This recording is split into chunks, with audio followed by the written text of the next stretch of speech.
We talk about both sides playing, obviously, offense, click, boom, and we've kind of talked about how good they played today. But defense, without Chris Jones, this is something that we always talk about. How are we going to get to the quarterback when Chris Jones 95 is not there? How are we going to do that? And today they did. 5 sacks. Russ couldn't do anything back there at all today. So King Felix get involved in the sack party. Karl Loftus get involved in the sack party. Mike Dana was getting pressure all day. Omena, who was getting back there. And then you have 2 turnovers, which we talked about a couple weeks ago. It almost seems right when we talked about the turnover differential being in the negative side of that, being the only team in the AFC playoff picture that was the negatives. Ever since that conversation, it's gone the full other way, and maybe Jameis Winston helped us with that, with the 6 turnovers that game. But nonetheless, since then, it's just gone in a totally different direction. Today, an interception, Justin Reid, and then McDuffie didn't get an interception this week, but a nice forced fumble on Freiermuth. What did you guys, and how surprised were you guys to see the pressure we were getting, the nonstop pressure we were getting without 95? I think that was the most jarring thing for me was being able to do that without him. Man, shout out to our defensive ends, man. FAU, Mike Dana. What was that? What was that first name? FAU. I thought so. FAU. I thought I heard you say that. FAU. That joker, I was like, man, come on, man. I see you, Felix. I seen you. I stood up over there. We made a sack. Him and Kalafkis, all those, the defense did a tremendous job bringing pressure. Same thing with Amenahu as well. Everybody did an exceptional job. Warrington came in. D-line, man, was humming today. And part of it was also, too, the coverage our secondary was providing for him. So a lot of it, Russell would hold the ball a little bit because he had nobody to throw to. Yep. So that was, that obviously was working together. But those guys they were coming. They were relentless today. And I love seeing it.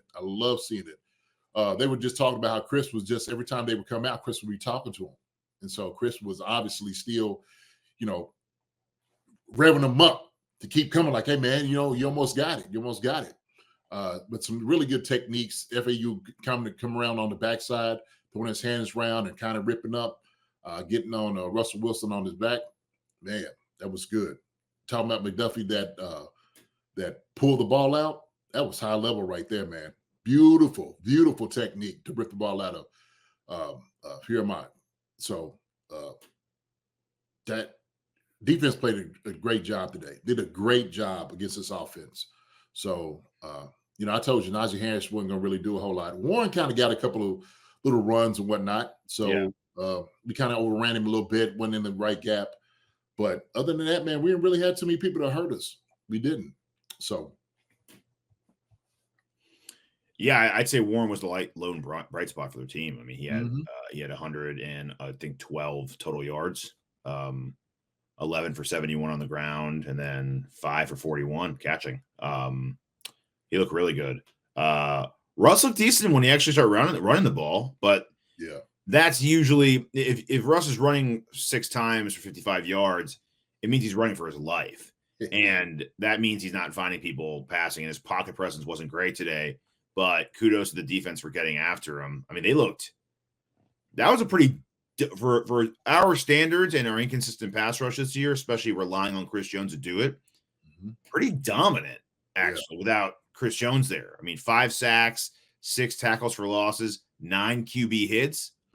That's 3 weeks in a row, right? Last week, 2 sacks, 9 tackles for losses, 11 QB hits. Week before that, 5 sacks, 8 tackles losses, 11 QB hits. So that's 31 QB hits the past 3 weeks. Wow. And 12 sacks. It's looked really good. I feel like the secondary must have just been blanking guys. Hicks had that nasty hit. I didn't like the penalty, but he also had the nice pass breakup on that play.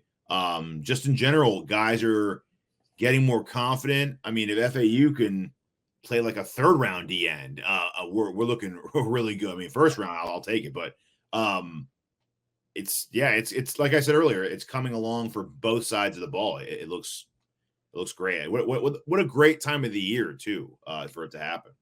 And Roland Wallace, man, 10 total tackles and 6 solos. Led our team. Yeah. How about that? That actually shocked me. I was looking at I'm like, wow, really? But yeah. What did you make of the DB play? Because I know this is something we talked about over the last couple of weeks. Was Steven Nelson's going to get in there at some point. The Roland Wallaces, the other guys. They haven't really shown much. We want to see the veteran presence in there and Steven Nelson. What did you make of the other cornerback today besides number 22? Joshua Williams still has to have better hands than what he's doing. He's not pressing guys off the line of scrimmage. Pickens was able to absolutely exploit that, because he knew if he can get your hands on me right now, I'm gonna get open. And he was that slant was working. Couldn't cover it. He just couldn't cover it. And for what he has to do, man, he's got to be more physical with him long arms. He's got long arms. So I know Coach like, man, use that to your advantage. You want to slow a guy down, punch him as soon as he come off the line of scrimmage. That's what you have to do. And you'll see him, man, as soon as he'll step, he'll drop his hands. And that's all the second you need, or part of a second that you need, as far as a good receiver like Pickens was doing. Other than that, man, I think guys did a pretty decent job.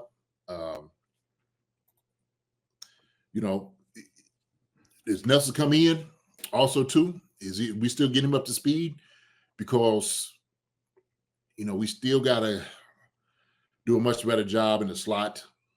Those fast, quick guys are always going to be an issue and a problem. They're going to be a problem for anybody.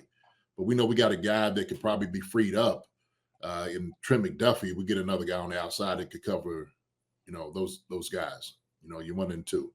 So other than that, man, I think they did a good job secondary-wise. Do you think they utilize next week? Because obviously we're going to be resting a lot of our starters. Do you think they utilize next week as a game where we get DJ Humphries potentially to play in that game, Steven Nelson to play in that game, Josh Uche to play in that game, just to maybe try some things with those guys? I mean, if they're not going to be starters, then you obviously see what they can do in this last game of the season, which is meaningless to us. I would. Sure. Let them, all the starters sit on the sideline and eat popcorn, So just, relax. Let the other guys get it. They got it. They can hold it down. So have a little faith in them. So they'll be against a good Denver team, but this would be a good test for them to get themselves right. Because, to be honest with you, we never know what's going to happen. In the playoffs, injury does happen. Is the guy going to be ready? So this will be great, challenge for those guys to get ready for something if something did come up, right? Because of injury. So.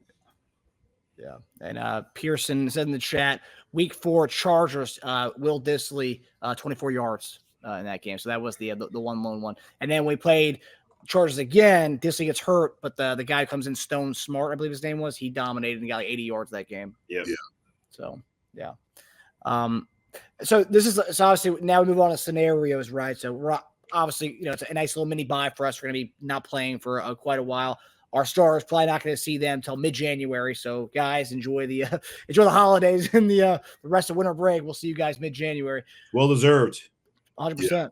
They're a tour of duty for the NFL this last 11 days. Oh yeah, being able to have it play and what they've been doing, like the back-to-backs, pretty much for NFL standards. Hi everybody, thanks for watching. Subscribe here to get the latest from the show. Also, be sure to check out the best clips from Chief Concerns. And if you prefer to listen to the show, subscribe and follow us on Apple Podcasts, Spotify, and anywhere else you get your podcasts.